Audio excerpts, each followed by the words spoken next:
સહતિ કાર્ય સાધિકા પાઠની શરૂઆત કરેલી। હવે એની અંદર તમે જુઓ કે ભૂતકાળ, યસ્તન ભૂતકાળના ઘણા બધા રૂપોનો પરિચય આવે છે, તે આપણે આજે જોવાનો છે। યસ્તન ભૂતકાળના પ્રત્યયો અને પાઠ જે સહતિ કાર્ય સાધિકા જે છે એની અંદર ખરેખર કેવી કથાઓ છે, શેનું વર્ણન કરવામાં આવેલું છે, એનો પણ આપણે અભ્યાસ કરીએ। આમ તો ભણાવેલા જ છે તમને યસ્તન ભૂતકાળના પ્રત્યયો, છતાં એકવાર આપણે ભણી લઈએ।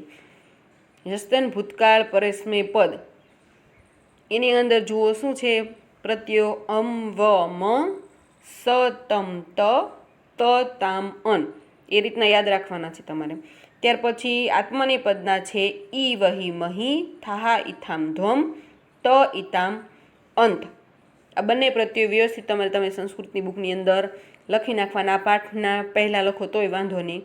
એની અંદર જુઓ તમે સરસ મજાનું વાક્યો છે, જોઈ શકો કે ઋષિ ગુરુકુલે અપઠત, ઋષિ છે એ ગુરુકુળની અંદર ભણતો હતો, એટલે કે ગઈકાલ ભૂતકાળની અંદર જે બની ગયેલું છે એની જ્યારે તમે વાત કરતા હોય ત્યારે યસ્તન ભૂતકાળના જે પ્રત્યયો છે એનો ઉપયોગ થાય છે। હવે હયહ શબ્દનો અર્થ થાય છે ગઈકાલ, એટલે કે માનો કે આજે શુક્રવાર છે તો ગઈકાલ કયો વાર હતો? ગુરુવાર થાય ને, તો હયહ ગુરુવાસરહ, ગઈકાલે ગુરુવાર હતો, એ રીતના વાક્ય છે બને।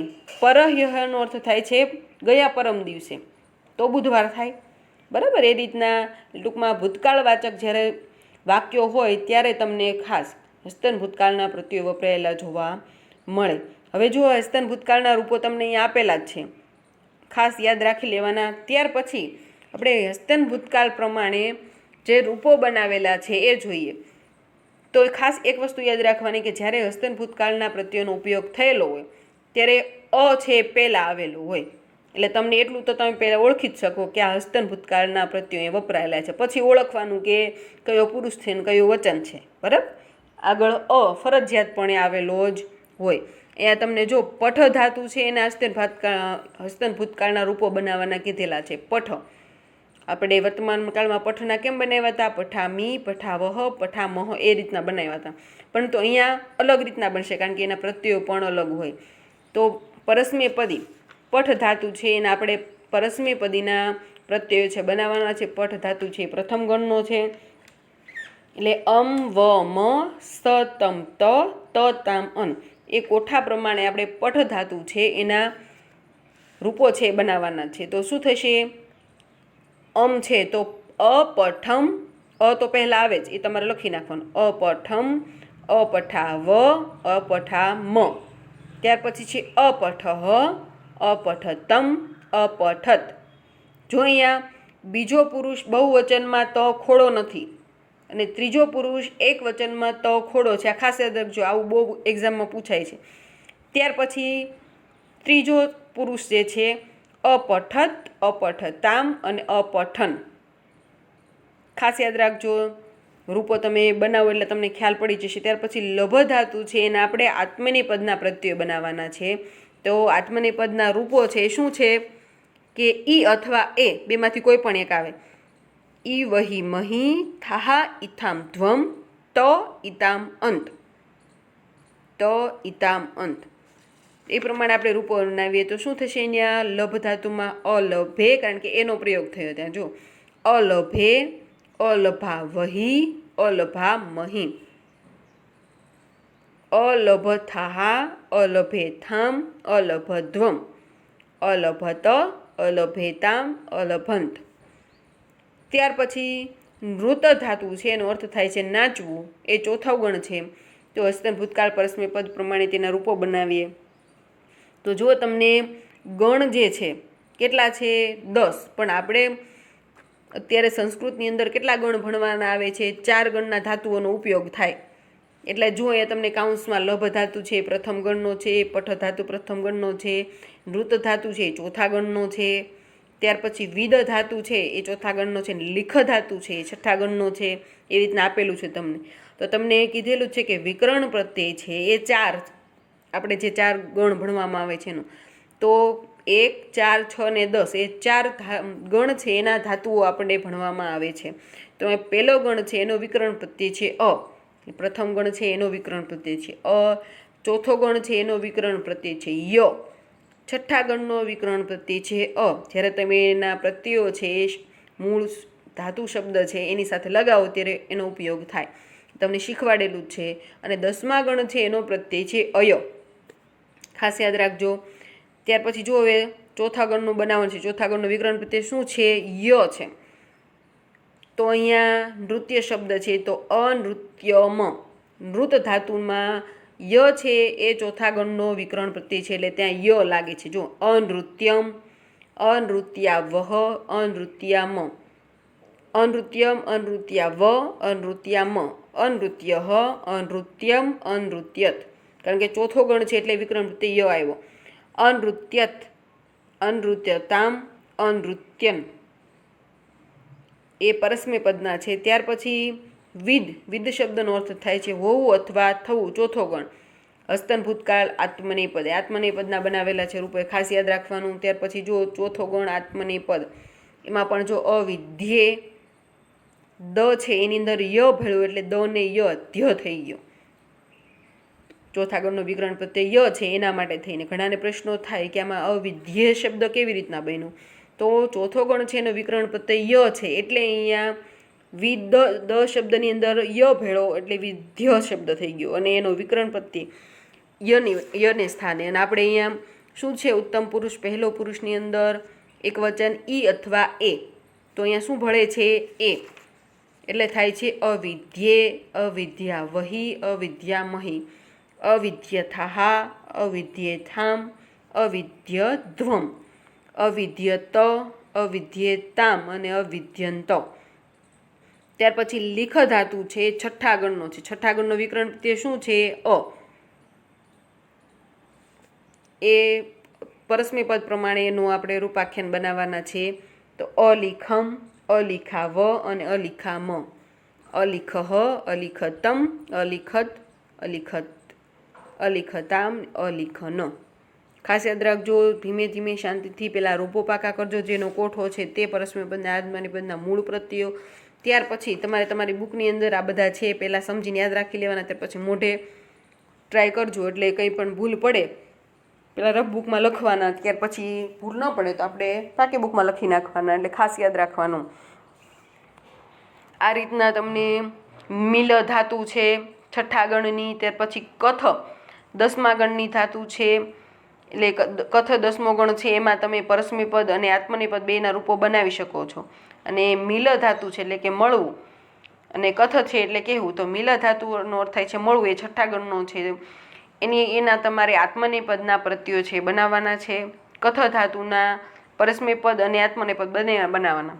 એટલે ખાસ આ બધું છે તમારે પાકી બુકની અંદર લખી નાખવાનું છે. અને સ્મનો પ્રયોગ, એક ખાસ સ્મનો પ્રયોગ એક્ઝામની અંદર તમને પૂછાય છે. તો સ્મનો પ્રયોગ, સ્મનો અર્થ થાય છે ભૂતકાળ. કોઈ પણ ભૂતકાળવાચક વાક્ય હોય તો એની પાછળ સ્મ લગાવી દેવામાં આવે તો ખરેખર વાક્ય ભૂતકાળવાચક બની જાય છે.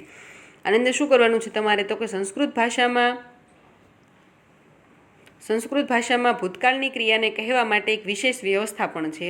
જે મુજબ વર્તમાન કાળના ક્રિયાપદની સાથે પણ જો તમે સ્મનો પ્રયોગ કરો તો એ આખું તો તે ક્રિયાપદ ભૂતકાળનો અર્થ આપે છે. અને નીચેના વાક્યો લખો. વર્તમાન કાળનું વાક્ય આપેલું હોય પણ તે તમે સ્મનો પ્રયોગ કરો તો ખરેખર એ વાક્ય છે ભૂતકાળનું બની જાય છે. એટલે એક વ્યવસ્થા છે એમ કે છે. એ શું છે? પશુ ઘાસમ ખાદતી, પશુ ઘાસ ખાય છે. એની બદલે તમે એમ લખ્યું હોય કે પશુ ઘાસમ ખાદતી સ્મ, તો શું અર્થ થાય? પશુ ઘાસ ખાતું હતું. વાક્ય વર્તમાન કાળનું છે પણ છેલ્લે સ્મ આવી જાય તો ખરેખર એ વાક્ય ભૂતકાળનું બની જાય છે. ઉપરના બંને વાક્યોમાં ખાદતી એ વર્તમાન કાળનું ક્રિયાપદ સમાન રીતે વપરાયું છે, પરંતુ તે જગ્યાએ સ્મની સાથે વપરાયું હોય ત્યારે ભૂતકાળનો અર્થ આપે છે. આથી જો તમે ધારો તો વ્યાસઃ કથામ અકથયત કહેવાને બદલે વ્યાસઃ કથામ કથયતિ સ્મ એમ કહો તો પણ એ વાક્ય તમારું ખોટું પડે નહીં. ત્યાર પછી કે છે એવી જ રીતે મુનિહિ ભાસતે સ્મ, મુનિહિ અભાસત મુનિ બોલે એની બદલે મુનિ ભાષતે સ્મ એમ વાક્ય લખો તો પણ એ સાચું જ પડે. એવો પ્રયોગ કરી શકાય છે જ્યારે અસ્તન ભૂતકાળના ક્રિયાપદવાળી વાક્ય રચના સ્મનો ઉપયોગ કરવાનો હોય ત્યારે અસ્તન ભૂતકાળના ક્રિયાપદને સ્થાને વર્તમાનકાળનું એક જ વચન અને પુરુષ પ્રમાણેનું ક્રિયાપદ મૂકીને એને અંતે તમે સ્મ લગાવી શકો છો. અહીંયા જો તમને વાક્ય આપેલા છે કે છાત્રાઃ સ્વ આત્મનમ ધન્યમ અમન્યત. હવે અમન્યંત શબ્દ છે એ શેનો છે?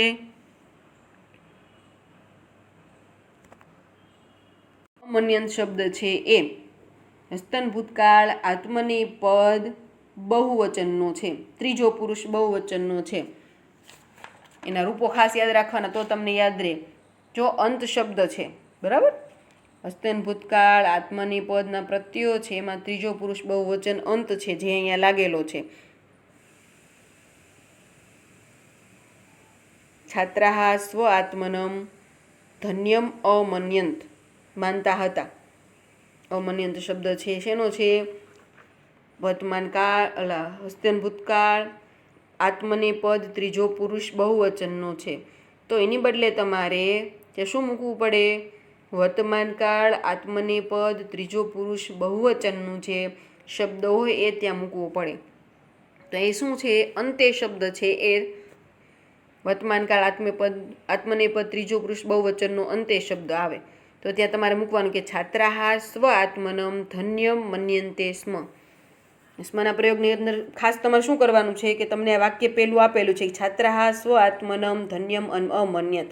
તો પહેલા ત્રણ શબ્દો તમારે એમ નામ રાખવાના છે. માત્ર જે કાળા અક્ષરથી જેની અંદર હસ્તન ભૂતકાળનો પ્રત્યેનો પ્રયોગ થયેલો છે એ શબ્દને બદલે તમારે એ જ પુરુષનું એ જ વચનનું એ ધાતુનું રૂપ બનાવવાનું છે વર્તમાન કાળનું, અને તમારે એની પાછળ સ્મનો ઉપયોગ કરવાનો છે.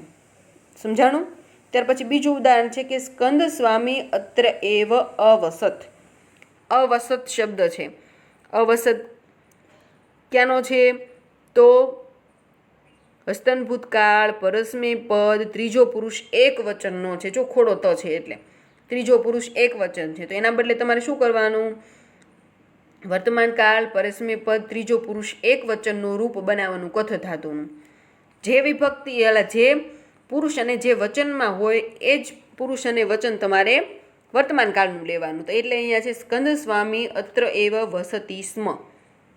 કારણ કે તીતઃ અંતિ એ પરસ્મય પદ ત્રીજો પુરુષ એક વચન દ્વિવચન બહુવચનના પ્રત્યય છે. તો આપણે શું અહીંયા લેવાનું છે? અકથયત. જે અન્ય પુરુષ એકવચન જે છે પરસ્મય પદનું એની બદલે વર્તમાન કાળ ત્રીજો પુરુષ એક વચનનું લેવાનું. એટલે એમાં આવશે તી. એટલે સ્કંદ સ્વામી અત્ર એવ વસતી સ્મ. હજી આપણે આ બધું છે પાઠની અંદર પણ ભણશું એટલે થોડુંક વધારે ખ્યાલ આવી જશે. સાવ સહેલું છે ને એક્ઝામની અંદર 3 થી 4 માર્કનું પૂછાય છે. જેને આવડી જાય એને 3 થી 4 માર્ક રોકડા મળે. એના માટે શું કરવું પડે? પહેલાં તમારે હસ્તન ભૂતકાળ અને વર્તમાન કાળ બંનેના જે કોઠાઓ છે પરસ્મય પદ અને આત્મનેપદને એ વ્યવસ્થિત યાદ કરવા પડે. આપણે ગયા લેક્ચરની અંદર જોયું હતું કે વૃદ્ધાનામ વચનમ ગ્રાહ્યમ એ જે પંક્તિ છે એનો અભ્યાસ કર્યો તો વૃદ્ધાનામ વચનમ ગ્રાહ્યમ આપતકાલે ઉપસ્થિતિ. એટલે કે ખરેખર આપત્તિનો સમય આવી પડે ત્યારે વૃદ્ધોએ કહેલા જે વચનો છે એને અનુસરવા જોઈએ. સર્વત્ર એવ વિચારેણ ભોજન અપી પ્રવર્તમાન. એટલે બધી જ રીતના જો એમનો વિચાર કરીએ તો ખરેખર ભોજન માટે પણ પ્રવૃત્તિ થઈ શકે નહીં. ત્યાર પછી ઉક્તમ ચ એટલે કે કહેવાયું છે કે એનો પણ આપણે અભ્યાસ કર્યો છતાં થોડું રિવિઝન કરી લઈએ કે શંકાભિ સર્વમ આક્રાંતમ અન્નમ પાનમ ચ દુર્લભમ. એ શંકાઓથી બધું છવાયેલું છે, ખાનપાન પણ દુર્લભ છે. તો પ્રવૃત્તિ ક્યાં કરવી? ખરેખર જીવવું કેવી રીતે? ત્યાર પછીનો પેરેગ્રાફ છે ગુજરાતી, એનો વાંચું છું, યાદ રાખજો કે તેનું તે વચન સાંભળીને બધા કબૂતરો ત્યાં ઝાડ પર બેઠા. પછી તે બધા ઝાડથી બંધાઈ ગયા. એ આપણે જોયું કે બધા અભવન. ત્યાર પછી અથ ઝાલ બધા એટલે કે હવે ઝાડથી બંધાયેલા તે જેના કહેવાથી ત્યાં પડ્યા હતા તે કબૂતરનો તિરસ્કાર કરવા લાગ્યા. તે કબૂતરનો તિરસ્કાર કરવા લાગ્યા. તેનો તિરસ્કાર સાંભળીને ચિત્રગ્રીવ બોલ્યો. ચિત્રગ્રીવ કોણ હતો? કબૂતરોનો રાજા. વિપત્તિના સમયે વિસ્મય જ કાયર મનુષ્યનું લક્ષણ છે. તો અહીં ધીરજ ધરીને અત્યારે આમ કરો, બધા એક મનવાળા થઈને ઝાડ લઈને ઉડી જાઓ. શું સમજાયું? કબૂતરોનો રાજા ચિત્રગ્રીવે કે ખરેખર બધા એક સાથે એક જ વિચારથી કે આપણે બધા એકબીજાના સાથથી બચવું છે, બધા એક સાથે એવો વિચાર કરી અને એક સાથે પાંખ ફડફડાવીને ઉડી જાઓ. અને ખરેખર બધાય એમ કરવા માટે પ્રેરાય છે. ત્યાર પછી કહ્યું છે યતઃ, એટલે કે કેમ કે અલ્પ નામ અપી વસ્તુનામ સંહતિ કાર્ય સાધિકા. શું કે છે? અલ્પ નામ અપી વસ્તુનામ સહતિ કાર્ય સાધિકા, એટલે નાની નાની વસ્તુઓનું સંગઠન પણ કાર્યને સિદ્ધ કરનારું હોય છે. તમને ખ્યાલ જ છે કે એક કીડી હોય ને સાપને ખેંચે તો ખેંચાય નહીં, પરંતુ ઘણી બધી કીડીઓ ભેગી થાય તો આખા આવડા મોટા સાપને પણ ખેંચીને લઈ જઈ શકે છે. એટલે ખરેખર એકતામાં બળ છે. તમને પણ ખ્યાલ છે, ઘણા ઉદાહરણો પણ તમે સાંભળેલા છે, વાર્તાઓ સાંભળેલી છે. એ ખરેખર આ પાઠમાંથી આપણે એ જ બોધ લેવાનો છે કે એકતામાં બળ રહેલું છે. નિબંધ પૂછાય તો આની વાર્તા અમુક અંશમાં તમે એકાદા પેરેગ્રાફમાં લખી શકો છો. બરાબર છે? હવે જે જુઓ અહીંયા કે અલ્પાનામ અપી વસ્તુનામ સંહતિ કાર્ય સાધિક, એટલે નાની નાની વસ્તુઓનું સંગઠન પણ કાર્યને સિદ્ધ કરનારું હોય છે. તૃણે, ત્યાર પછી ગુણત્વમ આપણને બધ્યંતે મત્ત દંતિનઃ, દોરડું બનેલા તણખલાઓથી. તૃણે એટલે કે તણખલાઓથી, ગુણો એટલે દોરડું, આપણને એટલે કે દોરડું બનેલા તણખલાઓથી મત દંતિનઃ, મદોન્મત હાથીઓ બંધાય છે. બધ્યંતે એટલે બંધાય છે. દોરડું બનેલા તણખલાઓથી મદોન્મત હાથીઓ છે એ પણ બંધાય છે. એટલે ખરેખર વિચારવા જેવી એ જ વસ્તુ છે કે એવો મહાકાય હાથી હોય તેને પણ મતદંતિનઃ શબ્દ છે એનો અર્થ થાય છે મત એટલે મદોન્મત, દંતિનઃ એટલે હાથીઓ. મદોન્મત હાથીઓ છે એને પણ તણખલું જે છે એનાથી બનેલું જે દોરડું છે એથી બાંધી શકાય છે. એટલે વિચાર કરો કે ખરેખર નાની નાની વસ્તુઓ છે એ કેટલું મહત્ત્વ ધરાવે છે.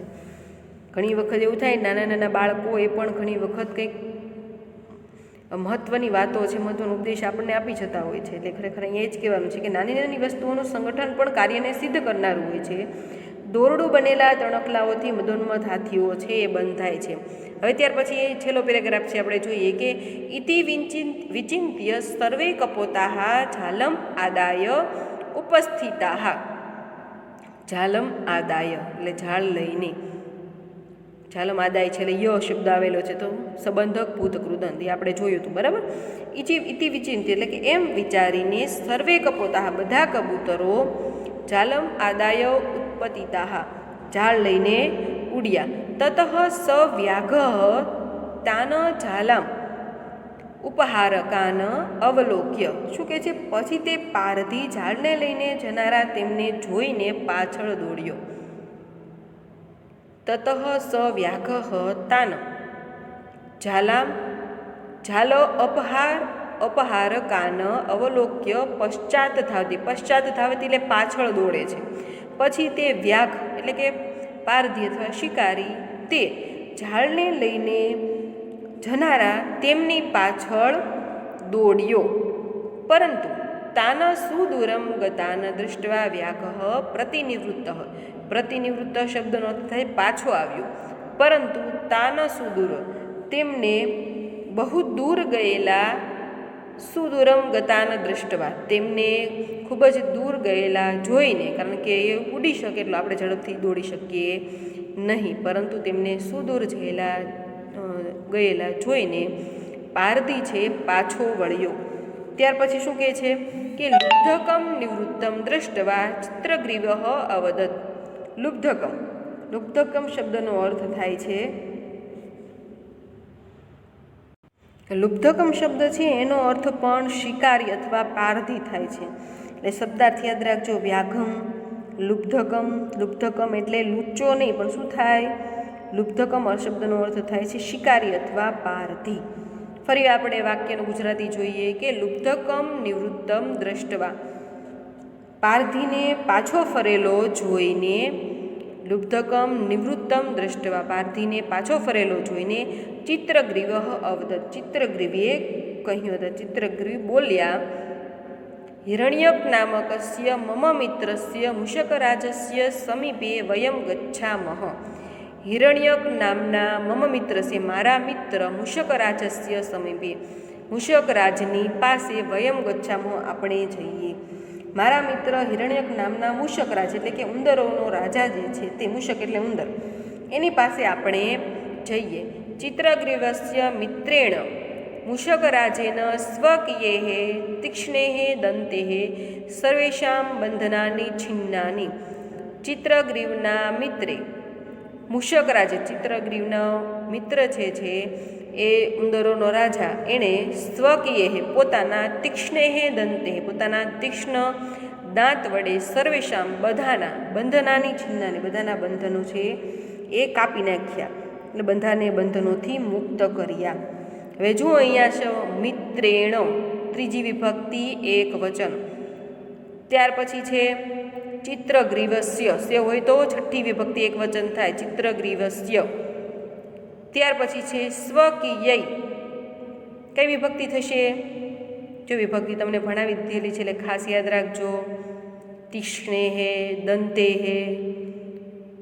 આવે છે ને, ક્યાં આવે છે? રામ રામ રામ મમ રામેણ, પછી રામ રામૌ રામાહ, પછી રામમ. બોલો બોલો, યાદ રાખવાનું છે. એમાં તમારે શોધવાનું છે, હોમવર્ક છે. સ્વકીય તીક્ષ્ણય દંતે, એના જે કંઈ વિભક્તિઓ વચન લાગતા હોય તમારે શોધીને તમારી બુકની અંદર લખવાના છે. કે ચિત્રગ્રીવસ્ય એટલે કે ચિત્રગ્રીવના મિત્ર મૂષકરાજે પોતાના તીક્ષ્ણ દાંતો વડે સૌના બંધન કાપી નાખ્યા, છિન્નાની કાપી નાખ્યા. ચિત્રગ્રીવ અપી હિરણકસ્ય આભારમ મત્વા, મત્વા એટલે માનીને, ત્વાય સંબંધક, સપરિવાર યથ ઇષ્ટદેશાન સમ અગચ્છત.